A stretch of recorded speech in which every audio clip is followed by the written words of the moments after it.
Casting Call, bienvenue sur le podcast de la rédaction de casting.fr qui révèle ta vraie nature. Ici, on va parler casting, témoignages exclusifs, des rencontres avec des professionnels, les clés et les secrets pour devenir un artiste et surtout, en vivre. Casting Call, c'est ton nouveau coach audio qui te permet de poser ton premier pas sur ton chemin de l'éveil et de la réussite. Ose enfin devenir celui dont tu rêves. Bonjour et bienvenue sur Casting Call, le podcast de la rédaction de casting.fr. Je suis Soledad Franco et aujourd'hui j'ai le plaisir de recevoir un artiste que je suis depuis 30 ans, toujours là, et surtout là où on ne l'attend pas. Comment le présenter ? Artiste point. Bon ok, je détaille. Rappeur, créateur de mode, mannequin, danseur, chef d'entreprise, réalisateur. Un mec qui a des idées et des envies. Des couleuvres, il en a mangé. Mais avec cette singularité qui le définit, il rebondit parce qu'il est audacieux et singulier, beau et singulier. On parle de force ou de résilience.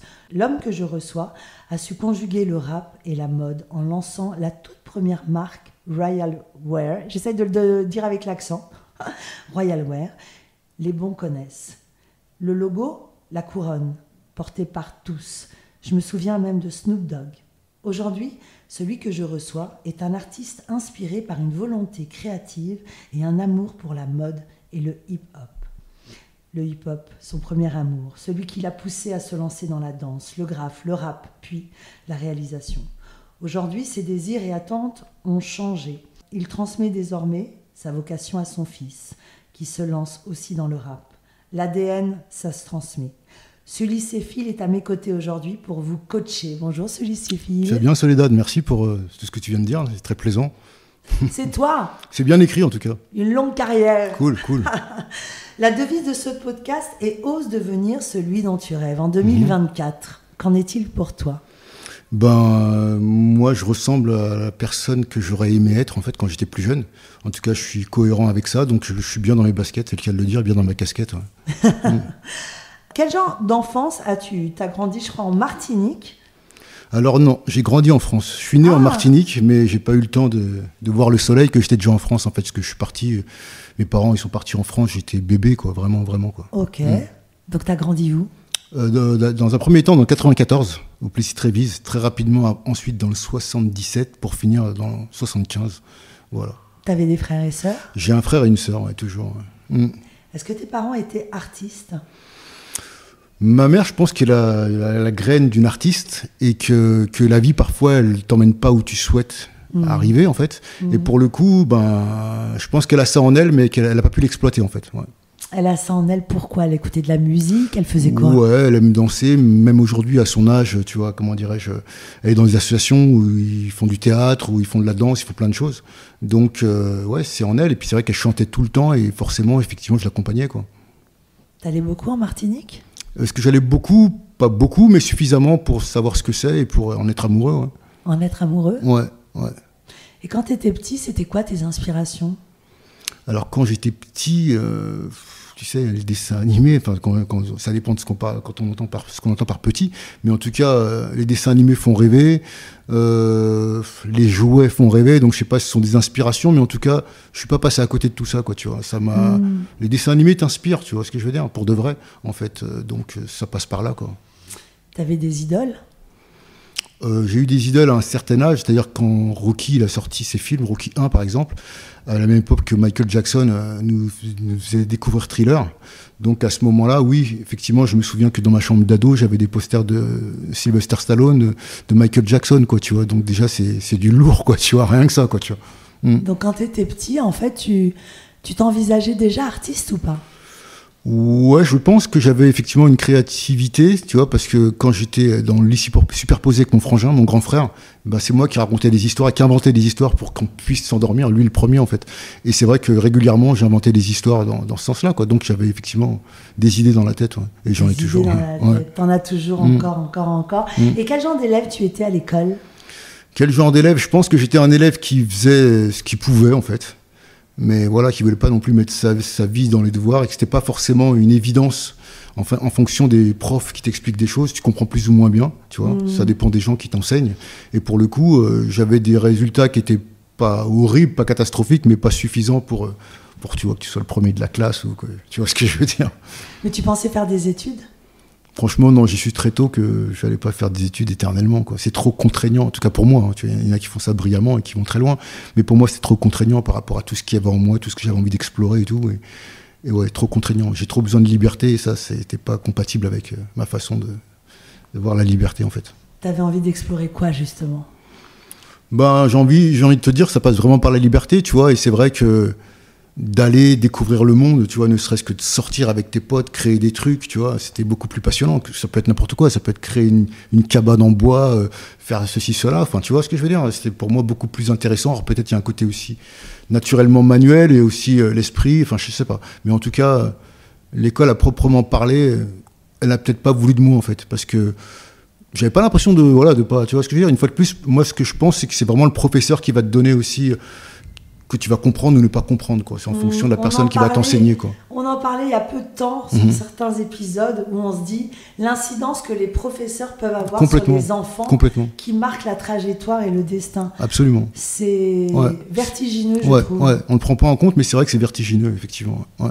Toi, c'était des bonnes rencontres ou des mauvaises rencontres? Alors, les rencontres par rapport au professeur, bah, disons que moi, comme je te dis, j'ai l'impression que j'aurais pu avoir un autre professeur qui aurait pu me dire la même chose d'une autre façon et j'aurais pu les comprendre davantage et avoir de meilleures notes. Donc peut-être je n'ai pas les professeurs adaptés à ma façon de comprendre les choses, ou peut-être c'est moi qui étais trop con, tu vois. Ok, en tout cas, un jour... Mais je le pense pas, excuse-moi, mais je le pense pas. En tout cas, un jour, tu rencontres ton premier, je crois, d'après ce que j'ai compris de ta carrière, ton premier déclic créatif, en tout cas artistique, c'est avec le hip-hop, c'est ça? Ouais, avec le hip-hop, mais même avant, de toute façon, tu vois, avant que je découvre le hip-hop, il y avait la funk musique et j'étais un vrai fan de la musique, quoi. Tu vois, moi, je me souviens même très petit, quand j'étais en cours, je me disais, il faut que je rentre écouter de la musique, tu vois. Et c'était même avant le hip-hop, tu vois, vraiment, j'avais ce besoin, en fait. Ouais. T'écoutais qui? Tous les groupes Solar, tu vois, enfin le label Solar, Prélude, tous les groupes de funk qui ont cartonné, tu vois, que ce soit de Chalamar en passant par, comment je peux dire ça, Midnight Star, ou, enfin bref, il y en a une pléthore. Tu commences la danse? Je commence la danse naturellement quand le hip-hop arrive. Mon grand frère, il danse avec ses potes, ils arrivent à se procurer les cassettes qui viennent des États-Unis, donc du coup, ils peuvent mettre pause sur le magnétoscope, avancer image par image pour décomposer une figure et se l'accaparer, tu vois. Et donc, moi, j'ai appris à travers tout ça. Alors, ce qui est intéressant, c'est que dans le hip-hop, finalement, à cette époque-là, on parle comme des vieux, mais en fait, c'était vraiment l'art de la danse, dehors, dans la rue. Il n'y avait pas de formation, on n'allait pas dans des écoles. Aujourd'hui, ça s'apprend dans les écoles. Ma fille de 8 ans, elle prend des cours de hip-hop, mais on vient d'une génération où c'était dans la rue. On mettait des cartons sur le sol et puis on breakait. Et il y avait des crews qui se créaient, t'appartenais à tel lieu. Toi, c'était le crew TKS et Criminal Stars. Et alors, comment ça se passe? Donc, t'es dans la rue, il y a des cercles, t'as du talent, tu bouges bien, tu pars. Ouais, c'est ça, non, c'est ça, Je ressens vraiment cette vibe en moi qui me permet effectivement d'être remarqué en tant que danseur et de devenir le mentor aussi d'un petit jeune qui s'appelle Bruce Ikanji, qui aujourd'hui crée le Juste Debout et qui est genre, le professeur de danse qui représente la danse hip-hop par excellence pour beaucoup en tout cas, tu vois. Son événement, le Juste Debout, il est international et donc c'est aussi une fierté, d'avoir aussi montré des phases à ce mec qui est devenu une légende de la danse en France. Et il le dit lui-même, j'étais voir dernièrement, il a fait dans un théâtre, il a fait ses 40 ans de carrière, je crois, quelque chose comme ça. Et il a dit sur scène que j'étais son mentor et que quand il m'a vu danser, il s'est dit c'est ça que je veux faire, quoi, tu vois. Donc c'est pas mal. Tu deviens donc prof de hip-hop? Ouais, je donne des cours, absolument. Et quand tu donnes des cours, c'est quoi? Tu loues une salle, c'est dehors, tu te fais payer? On a demandé à la mairie, en fait, les jeunes qu'on était, effectivement, d'avoir la possibilité d'avoir une salle. Donc on s'est pris la tête pendant un bon bout de temps, et puis on a fini par avoir une salle. Et dans cette salle, effectivement, on pouvait donner des cours, on pouvait un peu faire ce qu'on voulait. Donc en fait, d'abord tu danses. Ouais. Après tu rappes. Ouais, je danse, je fais du graphe, je rappe, dans un ordre ou dans un autre. En tout cas, pour moi, c'est... Tu graves quoi? Sully? Ouais. D'ailleurs, Sully Céphile, c'est quoi? C'est un nom de scène ou c'est ton prénom? Non, c'est mon prénom, Sully, et mon nom de famille, c'est Céphile. Ouais. C'est beau, Sully, ça vient d'où? Mon père qui aimait l'histoire de France, et ce nom lui a tilté dans sa tête, et il l'a choisi pour moi, quoi. Et le graphe, alors? Cet art de rue, Ben, c'est que du bonheur, c'est-à-dire de pouvoir effectivement se lâcher sur un mur, de pouvoir peindre, de pouvoir faire des fresques, de pouvoir exprimer des idées sur un mur, c'est juste génial. C'est aussi de la liberté complète, quoi. Parce que c'est vrai Ça se fait encore aujourd'hui, oh, en 2024 mais plus que jamais, plus que jamais. Oui, aujourd'hui, ces graffiti artistes sur qui on crachait, ben, ils sont en galerie et ils vendent des toiles à des prix exorbitants, quoi. Tu penses à qui? À Noé Tout, à André, à qui? Il y en a un paquet, il y en a plein. Il y a John Wan, il y en a plein. Et c'est magnifique, parce que qui aurait parié là-dessus, quoi. Tu lâches pas les études? Moi, bon, je suis pas au courant. Ou t'as lâché? Les études, ouais, non, j'ai lâché les études, moi. Il me semblait, j'ai lu quelque part que tu avais un peu persévéré dans l'administration commerciale. Ouais, mais ça... Intox? Non, c'est vrai, mais c'est vieux déjà. Enfin, c'est après ça que j'ai lâché les études, justement, pour le coup. Ouais. À quel moment tu décides de devenir un artiste et d'en vivre? D'en faire ton métier pleinement? De ne pas tenter autre chose? Bah, tu sais, forcément, à un moment, c'est les vacances scolaires, tes parents veulent que tu travailles pendant les vacances scolaires, donc tu fais des trucs, des petits tafs à la con, quelque part, entre guillemets. Mais j'ai jamais imaginé autre chose qu'être artiste, et même j'ai jamais pensé être artiste. J'ai juste fait ma vie, en fait. Tu vois ce que je veux dire? J'ai juste fait ma vie, quoi. Ouais. C'est juste toi. Ouais. À 18 ans, tu deviens mannequin et tu défiles pour la toute première fois pour le styliste japonais Yohji Yamamoto. Comment t'es rentré dans une agence de mannequin? Tu voulais être mannequin? Comment ça s'est fait? Non, je voulais pas spécialement être mannequin. On m'a repéré, de mon souvenir, oui, et c'est ça, oui, qui s'appelait Nathalie Ours, justement, du côté de Châtelet-Léal. Et donc, voilà, il m'a demandé si je voulais bien défiler pour Yohji Yamamoto. Et puis, j'ai fait plusieurs défilés pour Yohji Yamamoto. C'était une belle expérience, j'ai bien kiffé. Et c'était super bien payé, comme tous les mannequins, j'imagine, aujourd'hui, tu vois. Mais ouais, c'était très cool, très belle expérience. Et puis, ouais, c'était cool. Casting sauvage, on t'arrête dans la rue. Ouais. Mais là, t'enchaînes les castings. Non. Non? Non. Mais t'as pas fait pas mal de pubs, de trucs? Non, pas tant que ça. Non, pas tant que ça. Tu te dis, ok, je le fais de temps en temps. Ou alors je me rappelle pas, tu vois. Tu te dis, ok, je le fais pour arrondir un peu mes fins de mois, mais... Ouais, non, c'est bien, quoi. Je veux dire, à cette époque, en plus, tu as tes parents qui travaillent, tu fais un défilé, t'en fais deux, ils travaillent pendant un mois, tu fais autant d'oseille, quoi, tu vois, donc c'est génial, en fait. En tout cas, dans le milieu du hip-hop, dans le milieu artistique, Sully Seffi, il a toujours été à part. Je pense que ton physique, ce beau visage et cette singularité des taches de rousseur ont été un atout. Tu l'as toujours vécu comme ça? Absolument. Et puis on peut se dire, mais quand t'es petit, les enfants, bah non, parce que quand j'étais petit, en fait, mes taches de rousseur, j'en avais beaucoup moins. Et elles apparaissent avec le temps, en fait.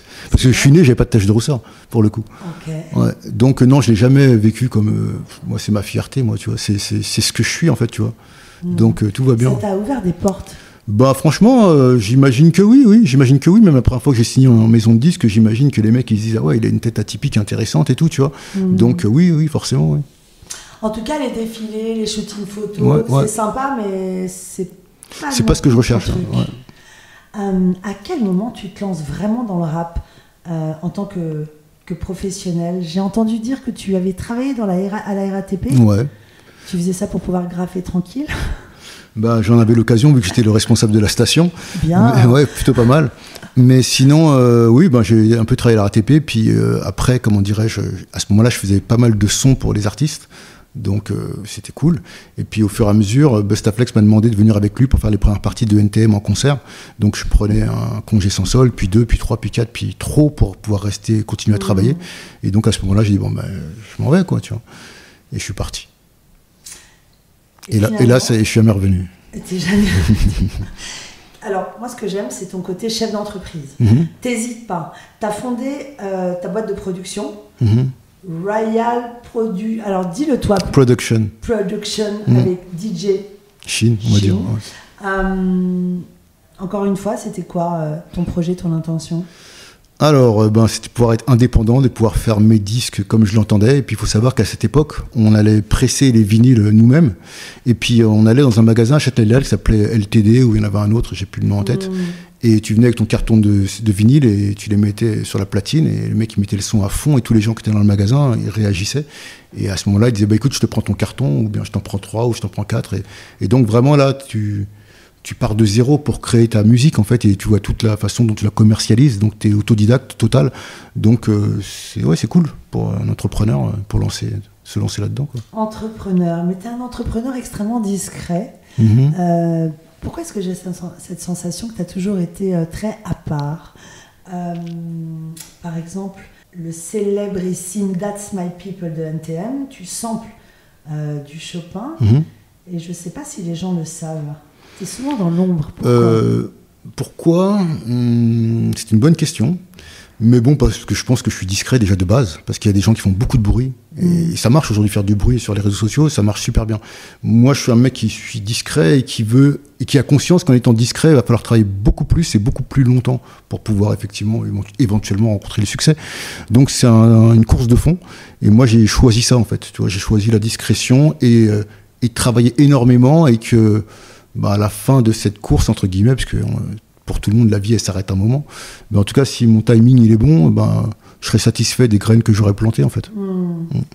Un vrai succès. T'en as connu plein des succès. J'ai pas à me plaindre. Différents, ouais, mais... T'as toujours gardé la tête froide?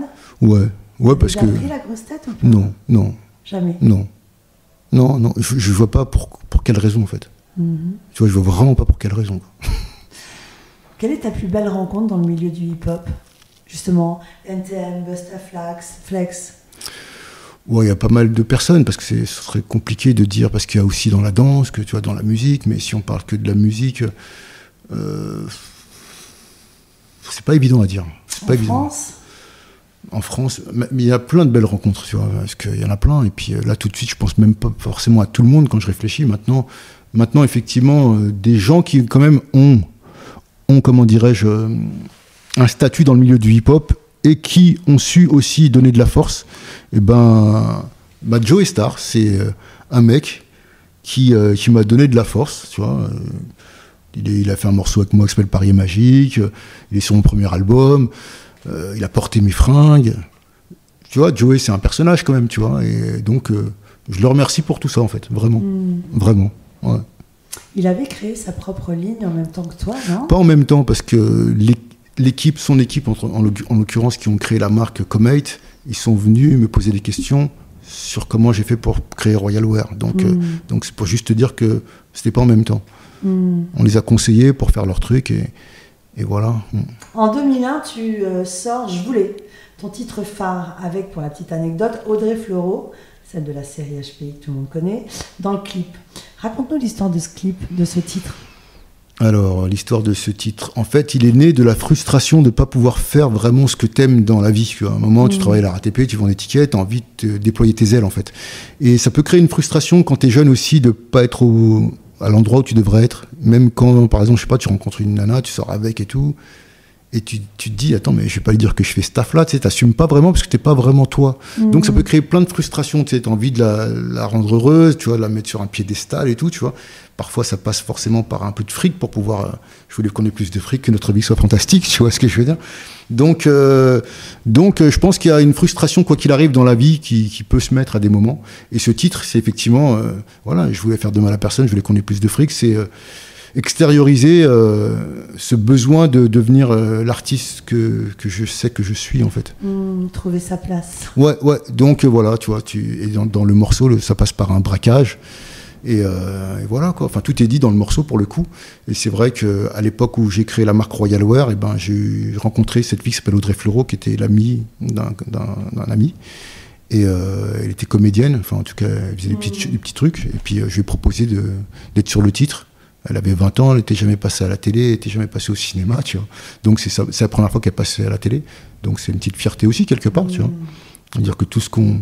Il y a des potes qui me disent, mais tout ce que tu touches, ça devient de l'or, et tout ce que tu embrasses, ça devient de l'or en parlant d'Audrey Fleurot. C'est pas mal. Mais c'est que dans ton parcours, il y a le facteur chance, beaucoup. Tu penses que c'est de la chance, ouais. Voilà, moi, je pense ou le travail. J'ose croire que la bonne énergie te guide dans la bonne direction. Tu vois, je vais mettre ça sur le dos de la bonne énergie, le bon mindset, tu vois, la positivité. Mais je parle pas de naïveté, hein, tu vois, c'est ça aussi faire la différence. Parce qu'avec la naïveté, tu vas nulle part, tu vois. La positivité, l'amour de son prochain, tout en se protégeant. voilà, croire aux choses positives et se battre pour. Et bien sûr, tu vas t'en prendre plein la gueule. Hein. Parfois, tu te sens comme un ange en enfer dans ce monde, tu vois. Mais je continue à aller dans ce sens-là, quoi. Donc, je pense que, je sais pas, il y a des bonnes étoiles qui doivent... on ne doit pas être nombreux à être positif dans sa tête, à vouloir des choses bien. Bah, je pense que, voilà, je vais encourager les gens, justement, à aller dans ce sens-là. Et je pense qu'il y a des bonnes étoiles qui vont te donner de la force si tu gardes ta ligne de conduite, quoi. Et justement, ce titre, ça passe en radio, gros succès, partout. Tu le vis comment ? Ben, ça fait plaisir. Ça fait plaisir parce que, quoi qu'il arrive, tu sais, à un moment, tu es un jeune, tu vois ce qui se passe, le star system des Michael Jackson, des bidules trucs, t'aimes la musique. Connaître, effectivement, je sais pas, toi, la reconnaissance des gens dans la rue qui te donnent du love parce qu'ils ont aimé ton morceau, c'est quelque chose que ça va pas être désagréable à découvrir, en fait, tu vois. Et donc, je l'ai vécu à une grande échelle. Mais je me suis aussi rendu compte que je te parlais d'aimer ma liberté, que quand c'est trop, t'as plus de liberté en fait. Et c'est pas forcément une place confortable. Donc tu vois, même je te dirais même qu'aujourd'hui où je suis moins sous le feu des projecteurs, ça veut pas dire que je travaille moins parce que là je prépare des trucs de fou malade, mais j'aime bien ce côté où tu passes partout, où t'es pas, tu vois, en quarantaine comme un artiste, tu vois ce que je veux dire. L'horreur en fait, tu vois. Ouais. Tu viens d'une génération où être dans le rap, c'était... les filles, elles étaient beaucoup dans la rue, elles dansaient avec les garçons. Il y avait une vraie... les filles et les hommes se mélangeaient. Il y avait, il me semble, une intention, le porte-parole d'une génération, vouloir changer le monde, c'était très politisé. Oui, ça portait du fila et des choses comme ça, mais on ne donnait pas trop d'importance aux marques, il me semble. Et par contre... les artistes ne prenaient pas nécessairement trop soin d'eux, pas mal de drogue, des choses comme ça. Qu'est-ce que tu peux dire par rapport à cette nouvelle génération qui au contraire semble prendre soin d'eux ? Ils misent vachement sur le côté hygiène de vie, je bois pas d'alcool, dis-moi, arrête-moi si je me trompe. Mais justement, l'intention semble moins positive. Le monde de demain nous appartient, la génération, enfin c'était... un mouvement social plutôt positif. Absolument. Où on voulait changer le monde. Ouais. C'est ce qui m'a séduit aussi là-dedans. Qu'en est-il du rap aujourd'hui en 2024 pour toi ? Sans parler comme un vieux con. Non, il n'y a pas lieu. Hein. Moi, je pense que le rap est le reflet de la société, en fait, tout simplement. Hein. C'est-à-dire quand la société va mal, le rap va mal. Il est le reflet. Comment tu veux que les mecs ils arrivent à être la banane, à être super heureux dans un monde pareil ? C'est pas possible. Ils sont cohérents avec le monde qu'on nous donne, qu'on nous crée, parce que quoi qu'il arrive, on est aussi victime des gens qui tirent les ficelles de ce monde. À un moment, il faut arrêter de se voiler la face. Hein, tu vois, je veux dire, à un moment, on est naïf dans l'évolution du temps. Peut-être à l'époque de nos parents, l'était plus, et encore même les hommes politiques étaient peut-être moins vicieux aussi, parce que tout s'accentue. Au lieu d'aller dans la bonne direction, ça va dans la mauvaise direction. Donc aujourd'hui, pour moi, le rap, il n'est que le reflet de la société. Si le rap est violent, c'est parce que la société, elle l'est tout simplement. Et on sait tous qu'elle l'est. Tu vois, on voit tous ces politiciens qui ne racontent que des conneries. Aujourd'hui, ils sont tous démasqués, en fait, parce qu'avant, les gens, ils y croyaient, en fait, tu vois, parce qu'il y avait l'espoir, il y avait... Mais aujourd'hui, les gens, ils sont désabusés, en fait. Donc, comment tu veux qu'un jeune puisse être dans le peace and love alors qu'on est en train de détruire sa vie, en fait. De détruire sa vie, tout simplement, sans valeur, sans rien. Il n'y a personne qui te montre un bon exemple. On te fait travailler pour rien gagner. Laisse tomber, c'est... Et qu'en est-il de la place de la femme dans le rap en 2024 ? Alors, après, c'est vrai que moi, je suis pas dans la jeunesse actuelle de ce qui se passe dans le rap, mais en tout cas, je vois qu'il y a quand même beaucoup de filles qui prennent le micro et qui existent. Après, c'est vrai qu'il y a un côté qui a été aussi amené par ce monde qui part en cacahuète, très, très axé sexe aussi dans les rappeuses féminines aujourd'hui, quoi. Et donc c'est pas génial non plus, quoi, tu vois, mais qu'est-ce que tu veux, moi je peux pas refaire le monde à moi tout seul, tu vois, mais c'est vrai que c'est pas des bons signes, c'est pas des bons signaux, c'est pas les bons codes, quoi, tu vois, pour vivre les uns les autres en harmonie dans une bonne vibe, quoi. Moi, ce que j'aime dans ta carrière aussi, c'est ton côté multifacette. Je me souviens du boom de Royal Wear, on voulait tous avoir un Royal Wear. Je me souviens même de tes bureaux dans le 2e ou dans le 1er. Non, oui, c'est ça. Où ça ? Dans le 3e arrondissement. Dans le 2e stock, je ne sais même plus, 2e ou 3e. C'est 3e, je crois. Non, c'est le 3e, excuse-moi. C'était une explosion, un succès juste extraordinaire. Comme j'ai eu deux boutiques, une dans le deuxième et une dans le troisième, c'est pour ça que je m'en mêle les pinceaux. Mais en tout cas, c'était bien dans le troisième, et c'était un immeuble de 3 étages avec 200 mètres carrés par étage, dans lequel j'ai fait construire mon studio d'enregistrement. On a fait un magasin en étage, c'était juste incroyable. Et actuellement, je travaille sur un film parce que j'ai beaucoup d'images d'archives qui parlent de tout ça. À l'époque, il n'y avait pas de téléphone portable. Du coup, j'ai de quoi faire un film documentaire sur le parcours d'un jeune qui aime la mode, la musique, avec ses hauts et ses bas, parce que voilà, c'est pas un long fleuve tranquille non plus, quoi. On a mangé des couleuvres. En 1999, tu lances la marque Royal Wear, et là c'est le boom. Comment ça s'est passé? Qu'est-ce qui s'est passé dans ta tête pour que tu aies envie de créer une ligne? Quand tu aimes le hip-hop, tu te rends compte qu'à un moment, effectivement, t'as un certain style, quoi, tu vois, que tu assumes, qui est pour moi super stylé. Tu vois, les Kangol qui viennent des États-Unis principalement, les Pumas avec les lacets, les gros lacets, Fat Laces, etc., les nameplates. Il y a tout un univers hip-hop avec des fringues vraiment originales. Et pour le coup, en France, c'est pas disponible. Il n'y a rien en France. Donc, aller aux États-Unis, c'est super. Mais au bout d'un moment, il faut créer son délire avec son identité à soi, ne pas être une pâle copie des Américains. Donc, au bout d'un moment, voilà, on a commencé, même si le nom est avec consonance américaine, on a amené notre touche Royal Wear, effectivement. Mais Royal, en même temps, je me suis dit, c'est un mot qui parle à tout le monde, qui est aussi bien français qu'international. Il y a toujours un hôtel dans un coin du monde qui s'appelle le Royal. Donc, tu vois, déjà, le côté international, il est déjà là. Et puis c'est vrai, quand tu es dans la danse, quelque part tu vas être le roi, tu vois, le roi du dance floor, le roi du lino ou autre, tu vois. Donc il y a cette volonté de se dépasser, et donc aussi une façon de donner de l'accessibilité à la couronne au peuple aussi, quoi, tu vois. Donc c'était un peu tout ça, et le fait qu'effectivement il n'y avait pas ce genre d'article en France. Moi, j'ai un œil aussi pour les shootings photos, faire de la communication qui donne envie, tu vois. Pour le coup, tout ça mis ensemble. Et puis avec le hip-hop qui se développe, la chance de pouvoir sponsoriser les mecs en devenir, voilà, explosion totale, quoi. Explosion totale. Ah ouais, totale. Les mecs aux États-Unis se mettent à porter les suites. Ouais. Et puis j'ai des Américains qui viennent au bureau, dont Snoop Dogg, qui aiment tellement le moment qu'on passe ensemble, qui me dit branche le micro, je vais rapper un morceau pour ta marque et tout. Et pareil, j'ai les images, et passer une journée avec Snoop Dogg, c'était cool, quoi. Absolument. Succès, qui dure combien d'années? Combien d'années, je sais pas, mais 6, 7, 8 peut-être. Mais... Tu prends toujours pas la grosse tête? Non, parce que j'ai trop de travail en fait. J'ai pas le temps de prendre la grosse tête. Mais ouais, bien, mais beaucoup moins que j'aurais dû gagner. Mais beaucoup plus que la plupart des gens. Parce que c'est vraiment une grosse explosion, sauf qu'à un moment, effectivement, j'ai un des investisseurs qui commence à mettre un peu trop d'oseille dans sa poche, quoi. Plus qu'il le devrait. T'es tombé sur quelqu'un de malhonnête, ça s'est mal passé. Après, tu vois, ça reste quand même la plus belle histoire de ma vie, quoi qu'il en soit. Même si elle s'est mal terminée, vivre quelque chose comme ça, tout le monde n'a pas cette chance dans une vie entière. Donc, malgré effectivement les problèmes qu'il y a pu y avoir, ça reste la plus belle histoire de ma vie. Et cet investisseur qui est parti en couille a quand même pris des risques avec moi pour monter quelque chose, tu vois. Donc, j'en sors du positif malgré tout, tu vois. Comme toujours. Vaut mieux, en fait. En fait, celui selfie, c'est la programmation d'un mindset positif et redoutable. C'est préférable. Ça termine comment, Royal Wear? Ça se termine comment? Ça se termine, on a eu 3 étages, on en a eu 2. L'associé part en Espagne, soi-disant, pour développer aussi la marque là-bas, ce qu'on avait commencé à faire réellement. Mais après, il devient de moins en moins joignable. L'argent qui devrait arriver n'arrive pas. Enfin bref, donc décomposition totale, mal de tête. Parce que quand ça t'arrive, t'as mal au crâne. Parce que moi, en plus, j'avais l'impression d'avoir enclenché la première vitesse. Il m'en restait encore beaucoup à enclencher parce que j'ai encore plein d'idées, tu vois. Donc, pour moi, l'aventure devait durer beaucoup plus longtemps, avoir une portée internationale, vraiment. Donc, ça s'est arrêté. Et puis voilà, tous les acteurs qui étaient avec moi au bureau, ils ont passé un sale moment de leur vie, quoi, tu vois. Qu'est-ce qu'il en ressort? Comment tu le vis? Qu'est-ce qu'il en ressort? Ce qui me permet aujourd'hui d'être encore plus complet comme homme, parce que si tu traverses ce genre d'intempéries et que tu en sors vainqueur, je peux te dire que tu es blindé pour pas mal de choses, et tu commences à être complet en tant qu'homme, quoi. Tu vas connaître le succès, connaître la galère.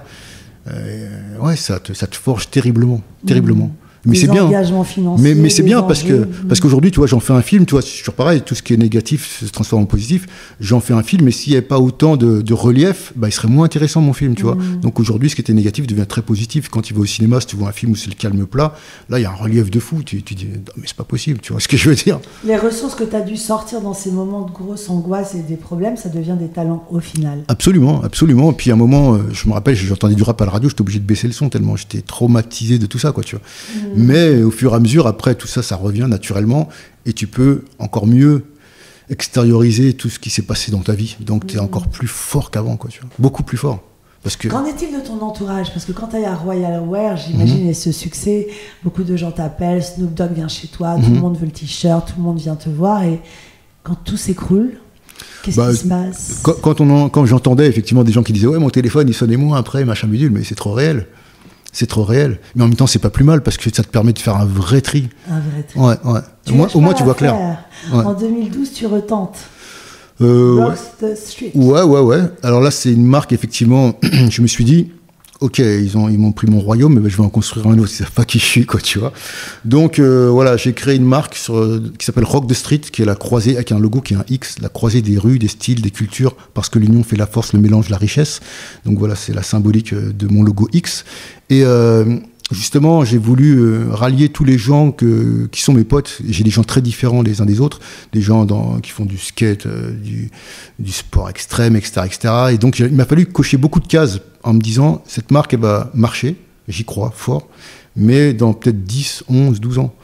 Et donc, parce qu'il a fallu que je parte sur le terrain, organiser des contests de skate, rencontrer les gens du skate, rencontrer des rockers, faire des morceaux avec des rockers, dans le BMX pareil, rencontrer les mecs du BMX, et je t'en passe des meilleurs. Donc, ça, et faire des vidéos et du contenu, etc. Donc, voilà, c'est un long parcours, tu vois, et que je viens de finir, en fait, parce que maintenant, ces années sont passées, le contenu, je l'ai, les acteurs, je les connais. Donc, aujourd'hui, je vais démarrer Rock the Street, en fait. Quand je dis je vais le démarrer, c'est-à-dire la production, elle est lancée, l'identité, elle est bien là. Et donc, on va arriver avec quelque chose de très, très fort et très, très fort internationalement. Vraiment. Ouais. Et tu es également réalisateur. Tu as réalisé les 2 derniers clips de Bustaflex. Qu'est-ce qui te plaît dans ce métier? Mais moi, j'aime l'image, en fait. J'aime l'image parce depuis toujours, depuis le début. Ouais, parce que, en fait... t'es un esthète. Ouais, il y a de ça. Et puis, tu peux créer des mondes, en fait. C'est trop génial, en fait. Tu t'es formé? T'as appris, je sais pas comment diriger, filmer, cadrer?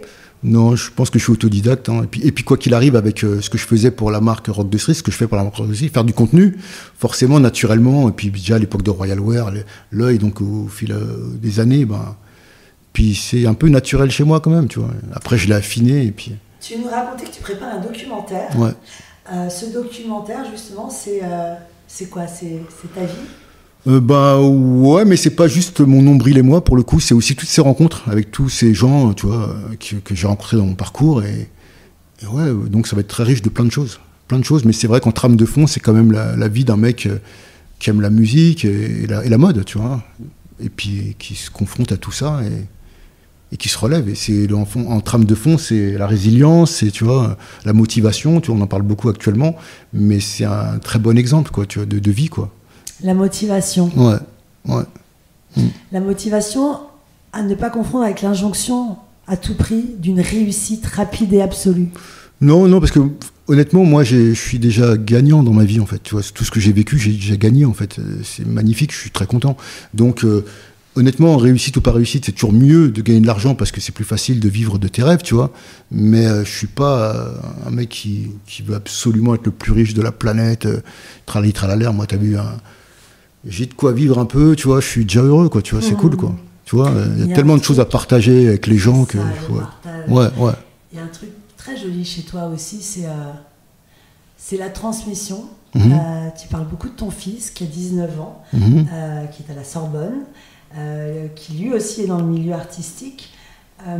Tu l'aides. C'est un peu l'héritier, c'est l'ADN. Ouais, je parle beaucoup de mon fils, mais je parle tout autant de ma fille, hein, je tiens à le préciser. Je tiens à le préciser. Ton fils fait du rap aussi? Ouais, mais à la base, tu vois, voilà, je l'ai pas guidé vers ça. Mais naturellement, en voyant son père agir, son père faire du son, être avec moi, naturellement, il est dedans, quoi. Mais c'est vrai que par rapport au relief que j'ai vécu, je ne souhaite pas, tu vois, tu souhaites jamais à tes enfants de tels, tu vois, c'est compliqué aussi, tu vois, t'as pas envie qu'ils vivent des choses aussi compliquées. Alors justement, pour tous les auditeurs qui nous écoutent et qui veulent soit créer une ligne de vêtements, soit se lancer dans le rap, chanter, danser, quel est le meilleur conseil? Quel est le conseil que tu donnes à ton fils et que tu pourrais partager à nous tous pour se lancer dans une carrière artistique et en vivre? Bah déjà, il faut le faire parce qu'on le ressent déjà. Pas se dire, tiens, demain, j'aimerais bien faire ceci, cela, tu vois. Il faut vraiment le ressentir. Après, aujourd'hui, pour en vivre, honnêtement, il y a peut-être des jeunes qui auraient même des meilleurs conseils que moi, parce qu'aujourd'hui, grâce à Internet, tu peux devenir une star du jour au lendemain, d'une heure à une autre, tu vois ce que je veux dire? Donc, il n'y a pas de recette, de formule, encore moins aujourd'hui qu'avant, parce que tous les codes, ils sont complètement broken, et tu peux créer un truc, voilà, spontanément comme ça, et en vivre. Peut-être même toute ta vie, en fait. Donc, aujourd'hui, ce qu'il y a, c'est que tout est possible. Tout est possible. Il faut être créatif quoi qu'il arrive. Toujours essayer d'entreprendre, de créer des choses. Et il y a des jeunes qui font autant d'audience qu'un Prime TF1, tu vois. Mais qui ont 12 ans, par exemple, tu vois. Donc, c'est pas moi qui vais leur dire ce qu'il faut faire, tu vois. Ce que je veux dire, aujourd'hui, tout est ouvert à tout le monde. Tout le monde peut avoir accès à tout. Donc, il faut être curieux. Voilà, le conseil que je dirais, c'est sois curieux. Si tu veux vraiment faire quelque chose, lâche pas l'affaire, tu vois, sois déterminé, tu vois. Et voilà, moi, ça serait mon conseil. Mais en tout cas, vraiment, tu vois, je me positionne pas comme un donneur de leçons, un machin, parce que tout est possible aujourd'hui et que des jeunes mettent à l'amende des grosses structures qui existent depuis des années et des années, tu vois. Et c'est magnifique, tu vois, aussi, c'est magnifique aussi, tu vois. Maintenant, voilà, en tout cas, dans le domaine artistique, c'est ce que j'aurais à dire. Maintenant, ce serait bien que les gens fassent aussi des efforts pour que la situation de l'humain s'améliore, quoi, tu vois. Voilà ce que j'ai envie de dire, tu vois. C'est joli quand tu parles de l'humain. Il y a une petite anecdote récente en Martinique avec un homme que tu as rencontré, un homme un peu âgé, qui jouait de la flûte, je crois. Raconte-nous. Ça, c'est quelque chose de cool pour moi, en fait, tu vois. Parce que moi, j'ai mon oncle, et j'ai toujours voulu, effectivement, reprendre de la musique traditionnelle de la Martinique pour en faire quelque chose à ma sauce. Alors, la musique traditionnelle, nous, on ne connaît pas trop. C'est quoi? C'est le zouk?